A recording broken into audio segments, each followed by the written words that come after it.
We played with ring lights earlier, but there's a whole bunch of other stuff we have to check out that's been sitting in the box for way too long.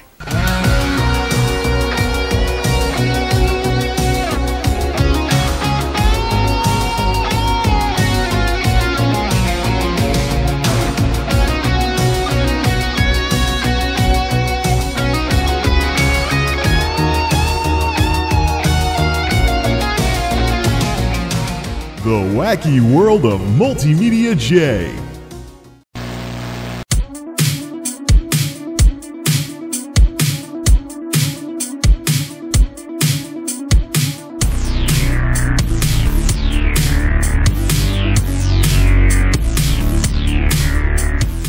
As fun as it is to mess around with the lighting by playing with this light wand that I artfully keep out of the shot most of the time,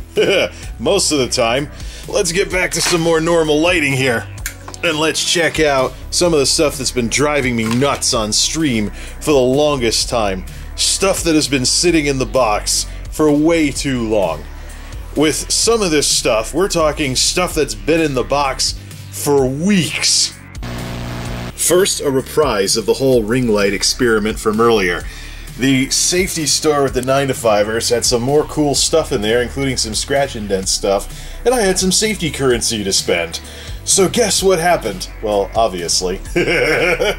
Let's begin with this selfie stick here. I've seen streamers walking around with these things, but I'm thinking rather than use it as a selfie stick, even if I never put a smartphone on this thing, it would probably be pretty cool to have a light with this kind of base when working on the computers. Yeah, I mean, we've got the wand and everything, but this thing could be a bit more dedicated, whereas the wand could be more freeform and stuff for lighting things. First, let's see if our scratch and dent gamble paid off, because obviously somebody took this crushed box and tried to reseal it with shipping tape. Hopefully the contents are still fine. Last time we lucked out. This time, however, we lucked out again thanks to bubble wrap. Yay!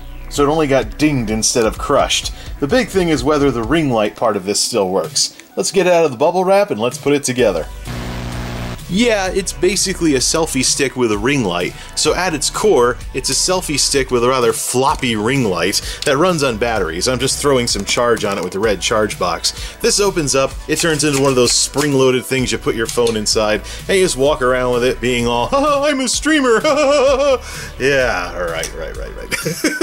This is rather floppy as a ring light though, not exactly all that tight, so I imagine I'll probably use it mostly as a light more so than a selfie stick. So I'm not really someone who's into that whole IRL streaming, point the camera at you everywhere you go thing, whatever. Anyways, all those pretty people out there who are having fun though, hey, live and let live. So the light does have an adjustment for cold, warm, and everything, so it does have options available, but as a light, I mean, it's probably good for lighting a subject and not much else. It's definitely the weakest of the ring lights. It even has a little mirror too, so if you want to check up on your makeup, because you're an IRL streamer with a phone pointed at you everywhere you go, alright. Quit being jealous of those pretty people on the internet. Whatever.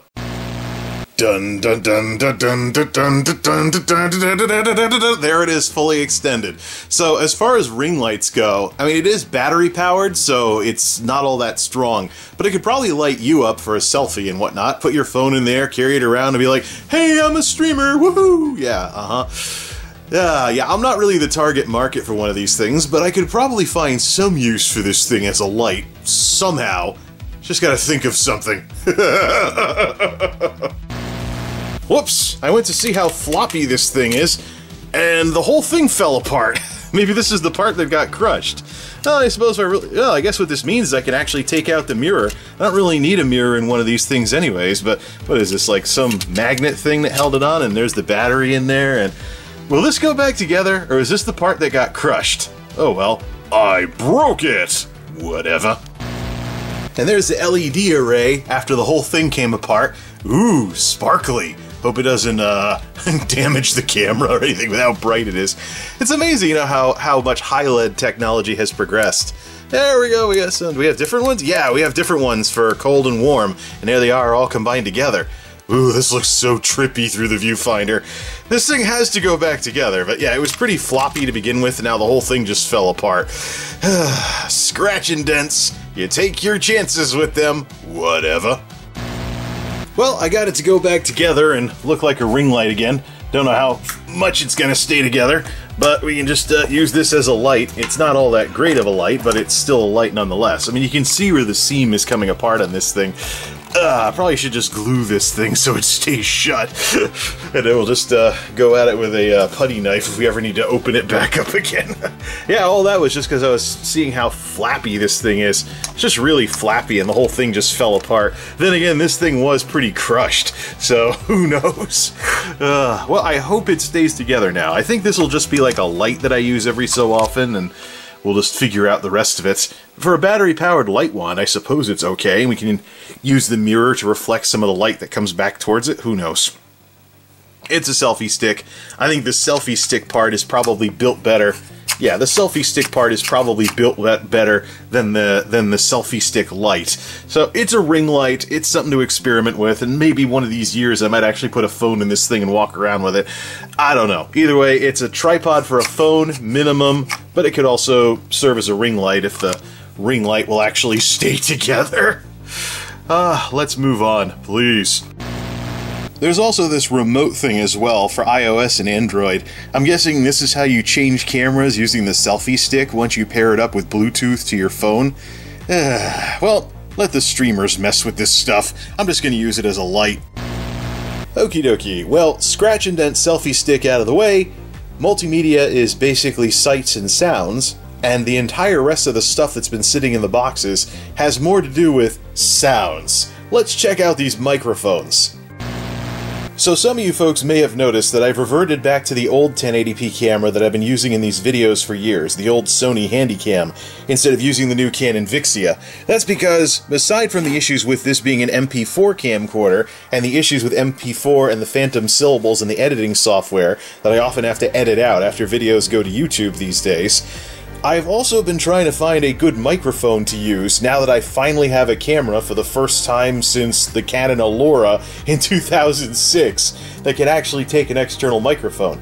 I've been experimenting with shotgun mics, but every single one of them has been way too loud, as you may have heard in some of these videos. Well, hopefully this Pixel mic that's in this box, that's been sitting in the box for way too long, with its minus 10 dB setting, will actually be better for recording with. And of course, we also have a lavalier to play with. These are all, you know, cheap microphones off of Amazon. Of course, we have this from 9to5er's safety store, which we're going to compare against the microphone I currently stream with. But let's get this camera audio thing figured out first, so we can get back to using the new camera.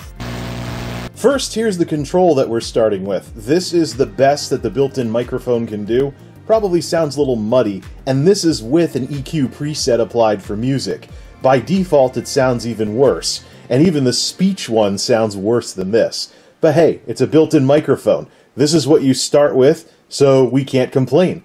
Let's go find the camera stand, and let's fiddle around with that shotgun mic first.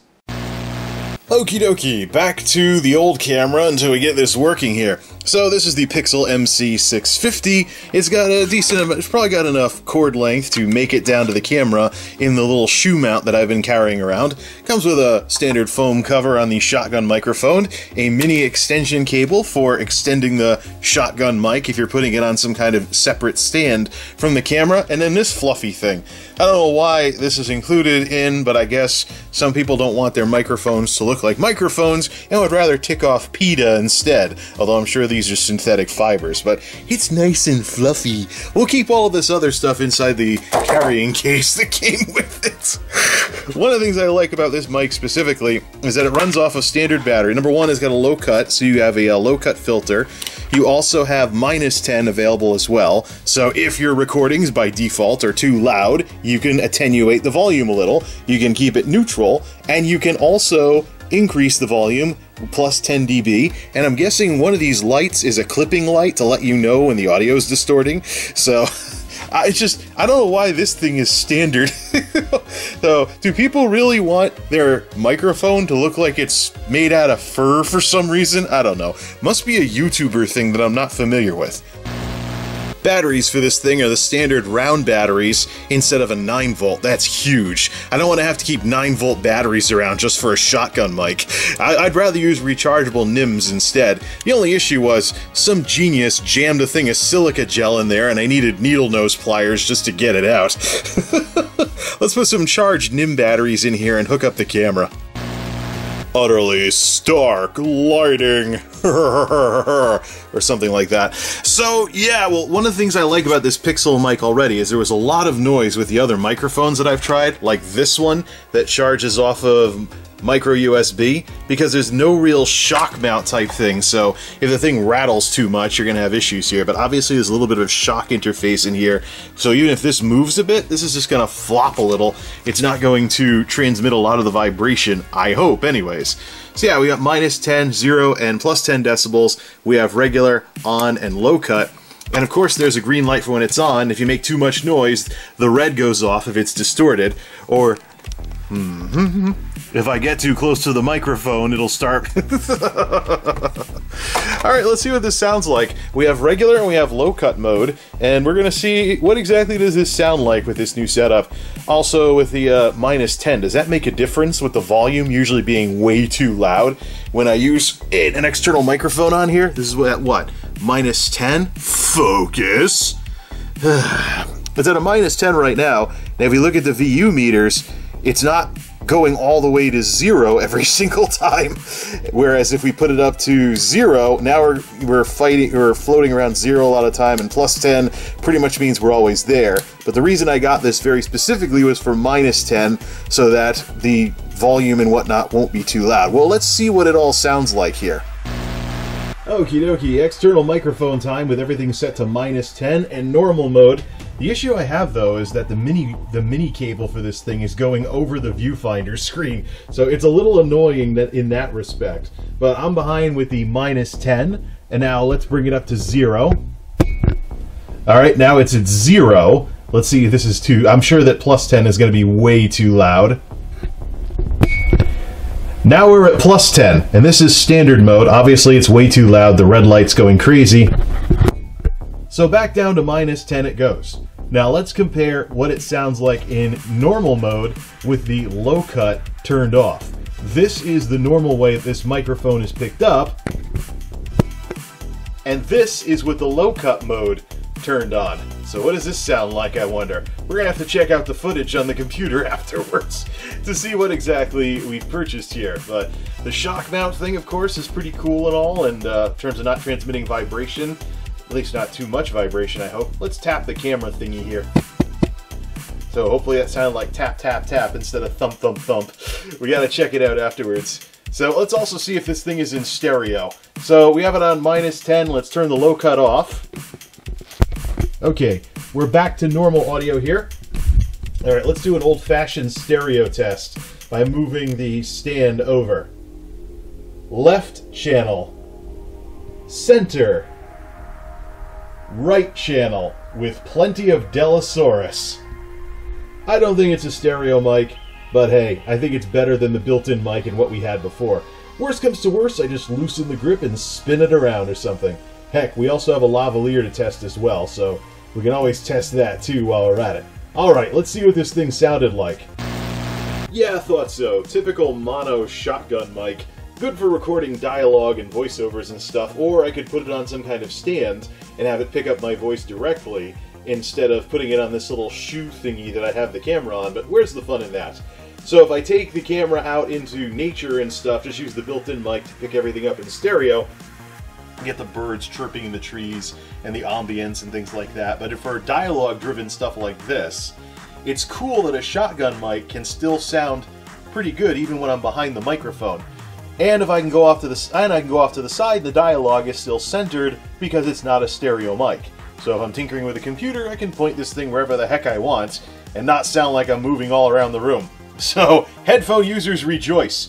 Alright, so the standard sound is a little on the muddy side, much like anything else I've had, but you can control the volume as it is recorded. But low cut actually sounds kind of interesting. I'm wondering if this old Sony has a low cut built in, because the primary thing that you'll need is dialogue and speech or something along those lines. But let's test the low cut at multiple levels. So we're at -10 right now, which is what I bought this thing for. Let's go to 0.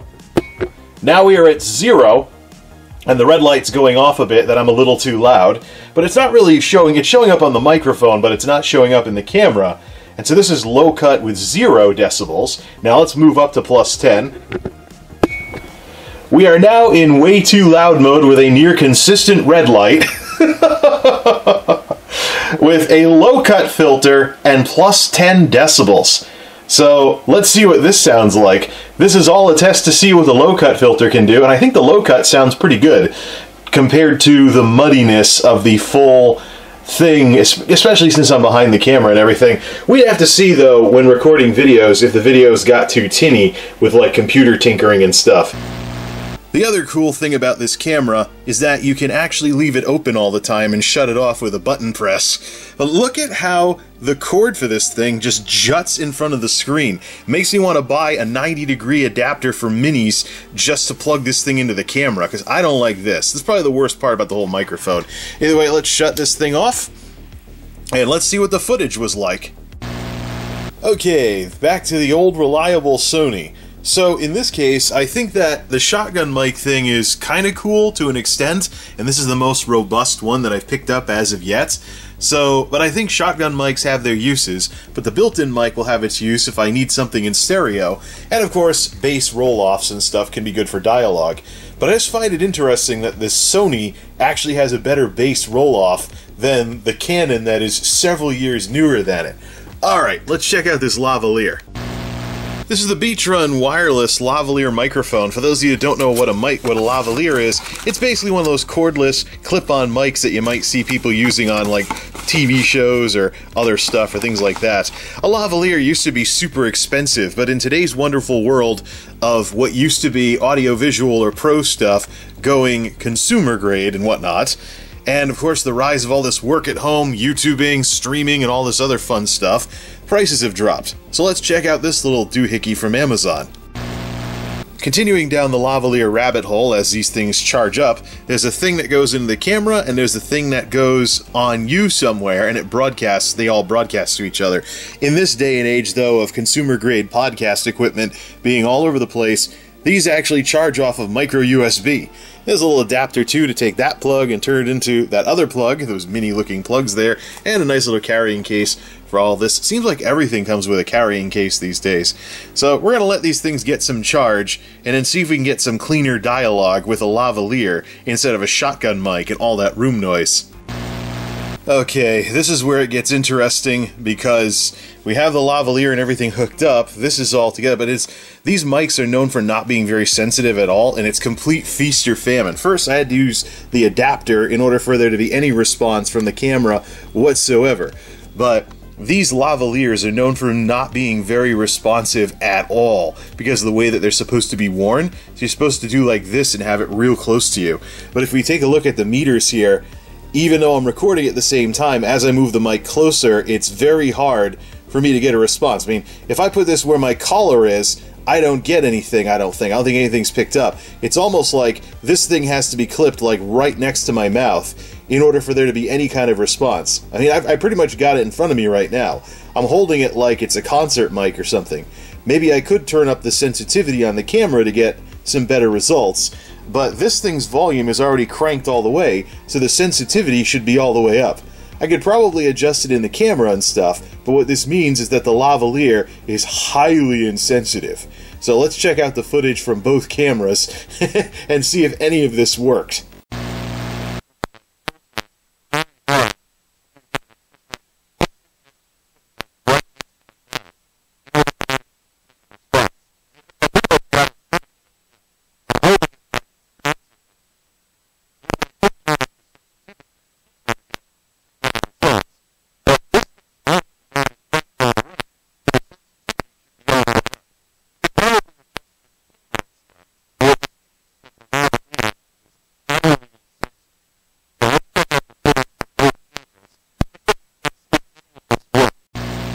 Well then, it appears that we've learned a nerdy new way to make fart noises. Whatever. We'll let these things get some charge then, and then see if this works later on.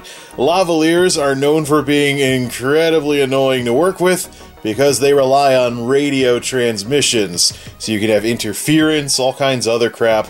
But for now, I'm guessing the factory charge wasn't enough to get this thing working. We shall proceed then. And just like that, it's the next day. I'm pretty exhausted, but hopefully the lavalier is actually charged now. The lights have turned off anyways.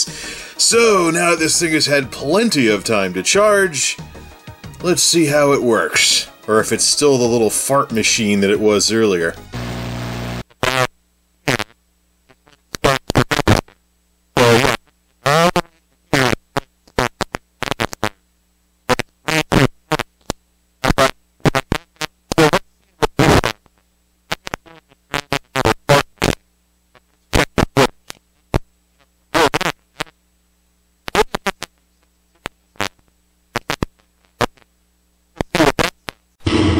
Epic fail.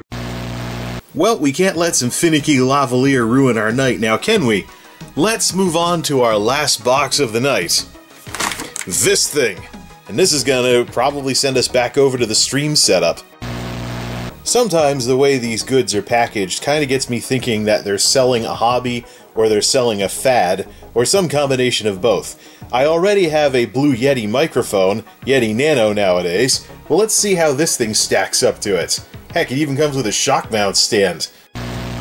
Just got this thing out of the box, and I spotted the reason why this thing wound up in the safety store. That is shipping tape. And that shipping tape is covering up a razor cut. Ouch! This is the work of somebody in the less than case area that hasn't yet figured out how you're supposed to handle the box cutters in these places. Yikes! This is way more of an expensive mistake than, say, accidentally cutting a box of cereal when restocking cereal or something. Yikes!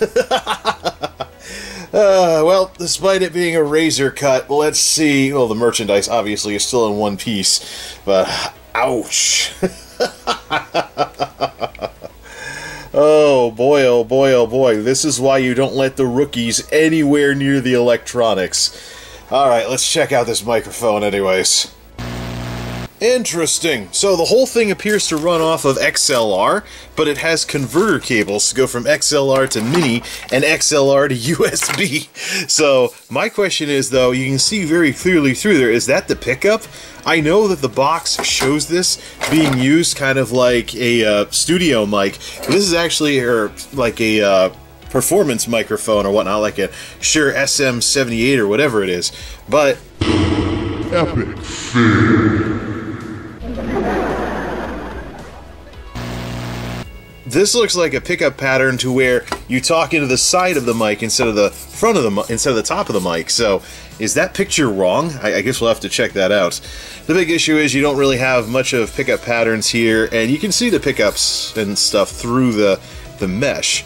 I'm not so sure you're supposed to talk to it. You're supposed to talk into it like this. I think it's supposed to be more like this. But let's hook it up and let's see what kind of sound quality we can get out of this. My top concern with a product like this is that they're trying to sell something to people who just want to get into podcasting or something like that.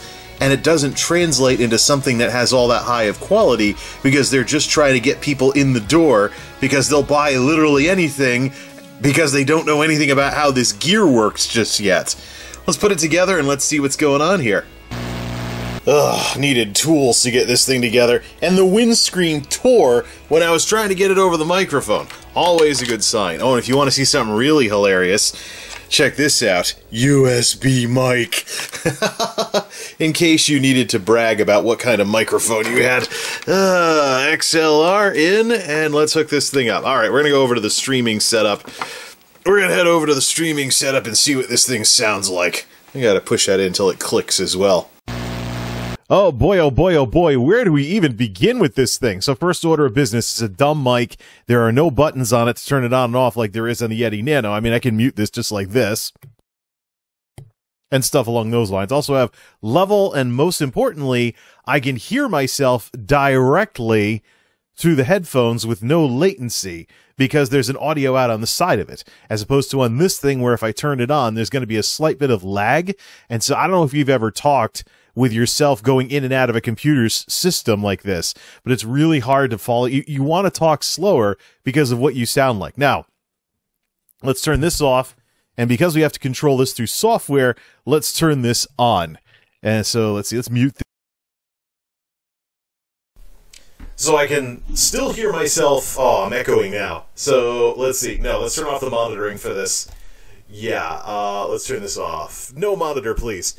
So I can hear myself. I can only go by what the meters are saying now. So I can hear myself through this mic, but I have it turned off. So the only audio that's going out right now is through this microphone. So as you can tell by as opposed to and stuff like that. I just want to still be able to hear myself through the headset, even though I'm talking into this. And I can tell by the meters what's going where. And it's interesting, the Yeti Nano microphone does pick up in stereo for some reason. It's registering as a stereo device, whereas this is registering as mono. Now, let's watch the levels here and let's test out. So the box has it like this, as though you're going to be talking like this, but this looks like a cardioid mic. So I actually think it would be better if you talked into the side of it. So based on, let's see, on air. All right, keeping it the same orientation. Let's watch the levels. No, let's just stay out here. So I'm barely breaking the yellow by doing this, but if I go underneath it, oh, you start peaking. If I go on top, it's a cardioid mic.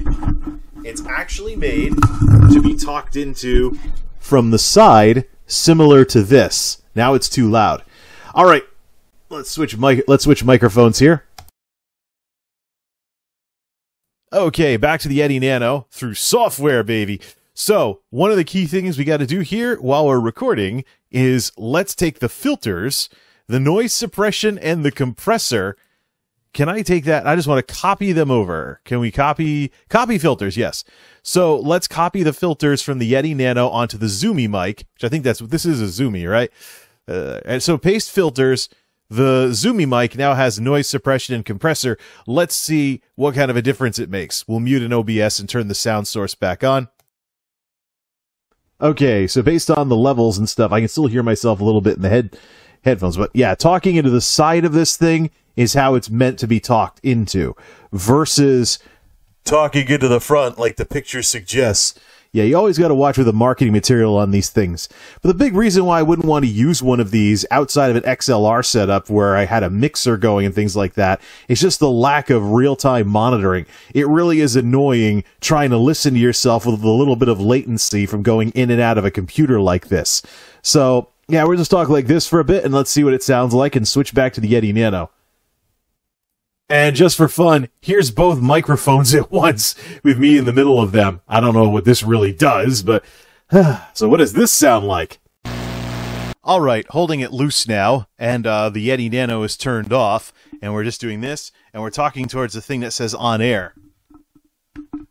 So, this is a condenser mic. It's made to be talked into from the side, and I've also dropped the levels down to 70% to match what I usually use for the Yeti Nano. I think based on listening to the quality of this thing, it's kind of on par with the $20 Radio Shack microphone I used to use many years ago. But one of the things about entry-level gear like this is it often sells itself based on the utility as opposed to the quality. So you get into it with the utility. I mean, it comes with XLR, XLR to USB, XLR to mini, comes with a shock mount, comes with a stand. You can buy a boom arm and then plug the shock mount into that and have it set up that way, although I'm just holding it loose to try and help with that sort of thing. But the big thing here is that that's the way it goes with this entry-level gear, is you buy it based on its utility, and then you find out about quality later on, and you eventually upgrade. I think I could have some kind of use for this thing in an XLR setup with a mixer. Just going straight into the computer is driving me crazy right now, because I can't hear anything in the headphones. I used to not understand. I mean, I could just pull a thing off the ear and do it this way. But what's the point of even wearing the headphones? Yeah. Be like a DJ now, but what exactly is the just lose the headset entirely. It's completely useless. There we go. So this is the thing. I mean, I used to not understand why monitor levels were a thing with PA systems and whatnot. Why does my ear look like it's like a polygon from a PlayStation game? I don't know. What are those headsets doing to me, man? So this is kind of a nice little sample of what it would sound like if I was using this as my main mic instead of the Yeti Nano that's hiding off camera. But I think I'll stick with the Yeti Nano. It's one of those things where you become familiar with it and eventually gimmicky entry-level stuff just doesn't impress you quite that much. Either way, this is what it would sound like if I was using this on-air mic instead of this thing, but I think I would rather have something like this in an XLR setup with a mixer. It's good, though, because this is my first condenser mic that works with XLR as opposed to a dynamic mic or a stage mic or something along those lines. So I'll save this for my XLR setup as an alternative to USB. Not so sure I want to use something like this with USB. And just like that, we've gone through everything. Yay! Oh man, I gotta clean all this up. But that doesn't have to be part of the video. Till next time, this is MultimediaJay, signing off. Thanks for stopping by.